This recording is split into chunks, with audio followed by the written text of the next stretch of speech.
Hola estudiantes, ¿cómo están? Aquí está Lucy. Hoy vamos a estudiar acerca del papel. O sea, no vamos a estudiar, pero vamos a explicar cómo va a ser el papel o el ensayo. Esa es la palabra correcta en español. How the essay and the composition that you're going to do is going to be. First of all, I want to see you writing this because then we can really determine in what stage you are regarding the language.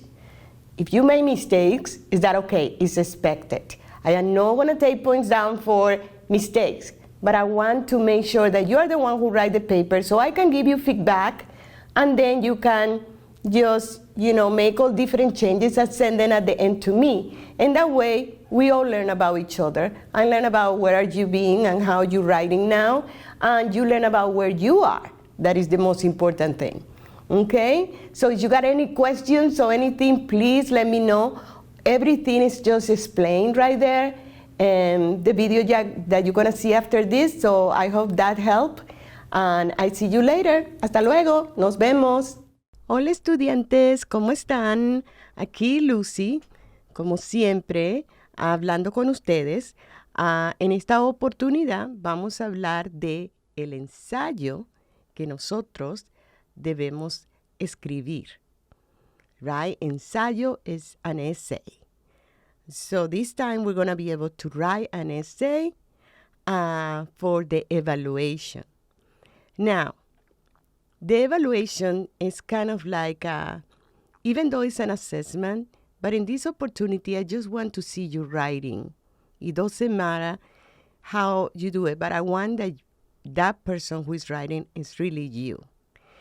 You can find the meaning of a word, like when you're talking about going to a dictionary or when you're talking about going to word reference, but I just don't want that you translate the sentence because I want to see how you're doing and where you stand right now in writing.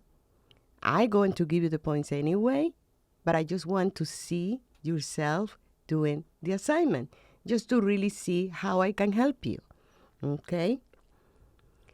So, again, the purpose of this assignment is to give you the opportunity to practice the language learning class. After I return your first draft with annotation and suggestion for improvement, revise your composition, incorporating the corrections, and turning it in, right? And then you will have a specific time when you're supposed to give it back to me. I will give you, again, what you need to correct, explaining some of the issues that you got in your writing, and then you will correct it, and then I will give you the points. So, again, this assignment is about being you in Spanish. Everybody will get the full points as soon as you really write it yourself. The idea is to put it in a Google document so I can review it, and then you make the necessary changes. No translation from Google Translate. You can use wordreference.com for vocabulary, maximum 10 new words. Your word has to be yours. The reason why I say maximum 10 new words is because sometimes when we're learning a language, we tend to think in our native language and go from there and trying to look for all the words in the second language that we are studying.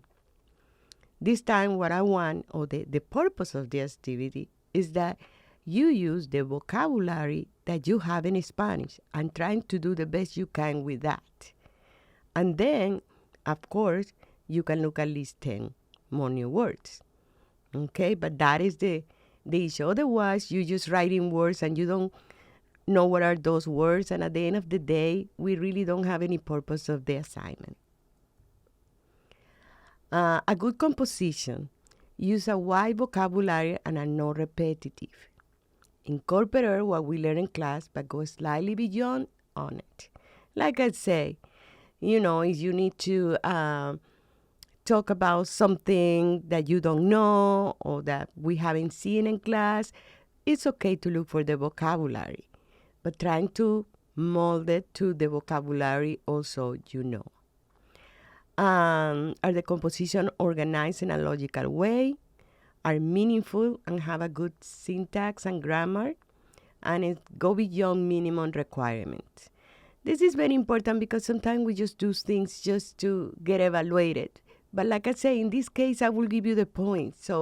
But why don't you invest a little bit of time?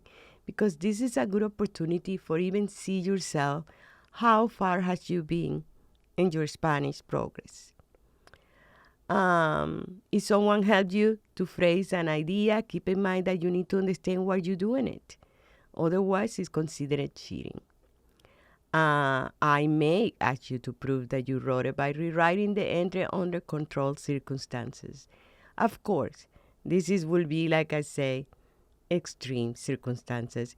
But unfortunately, I have a few, I don't have to say many, but a few students who have just go and write it in English, put it in Google Translate, give it to me, and I immediately know it's all translated by Google.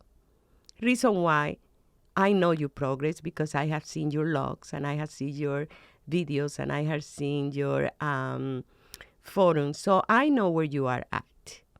And we have to be kind of consistent, right? And where we are at and how we write. Tema para la composición. The tema means the topic. Es un ensayo, chapter 9, and it's going to be when I was younger, right? So you're going to write about yourself during that a time in your life when you were in high school, elementary school, or a trip that you remember.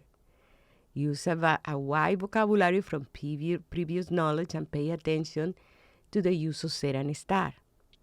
The idea here is that you are able to describe in the past tense using the pretérito, yo jugué en el parque, and the imperfect, yo jugaba en el parque.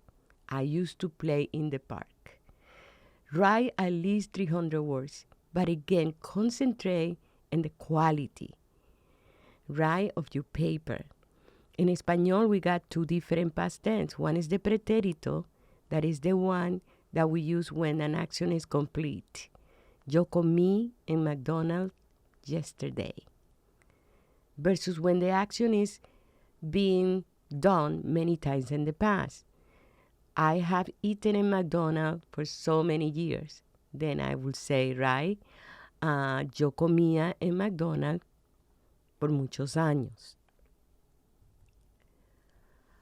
Please remember, write what you know. Don't go crazy if you are in the process of learning language. I know it's not going to be perfect, and that is okay. That's part of the activity that we are doing right now. So make sure that you just get the 300 words essay, but there's your words. Think in Espanol and trying to see what you can do. That is the experiment. That's the activity. That's the exercise. Thinking in Spanish is not easy when it's not your first language, right? And this is what we want to accomplish. So that's why you use a translation that really take away the purpose of the assignment. Plus, there are many things that are not conjugated the same way or are not expressed in the same way that English. That's why you needed to think it in Espanol. Accept the fact that you are going to be writing at a very low level because that sometimes get frustrated because you and your mind think, but hello, this is me. I wanted to say like I'm capable of saying it. But again, you are not writing in your own language. You are writing in another language that you are learning and you're doing a tremendous progress. And that is amazing. You should be very proud of yourself. Take accent marks and spelling seriously, especially now that we're talking with the past tense, right? We need that accent. Like yo hablé, yo compré, yo comí. So make sure if you cannot do it you can just do it, after you print the paper and then you can just do it, add it later the marks, right? And make a copy then and send it to me. Practice your writing skill is the only way you will ever get better. writing, sometimes making mistakes. That's part of the game. Muy bien. Use the following code to work on the correction your instructor has pointed out. So I put you this as a way for you, after you kind of write the paper, you go over the paper yourself and trying to make sure that everything makes sense to you. For example, the agreement and the grammar. Remember, the adjective has to match whatever they describe. So if I'm talking about mi madre era muy bonita. Mi madre estaba muy bonita. Like I say, you're still going to say bonita because you're describing your mom. So make sure that you keep that in mind. The difference between ser and estar. Are we really, establish the same thing? It doesn't matter what tense we use in Espanol, you're always going to have to remember the same criteria. The same with saber and conocer. Is the person is conjugated right, or the pronoun with the present tense, pretérito, imperfect, commands, conditional. We have seen, the ones that we have seen the most right now is pretérito, imperfect, indicative. Right? That is the present tense. Make sure you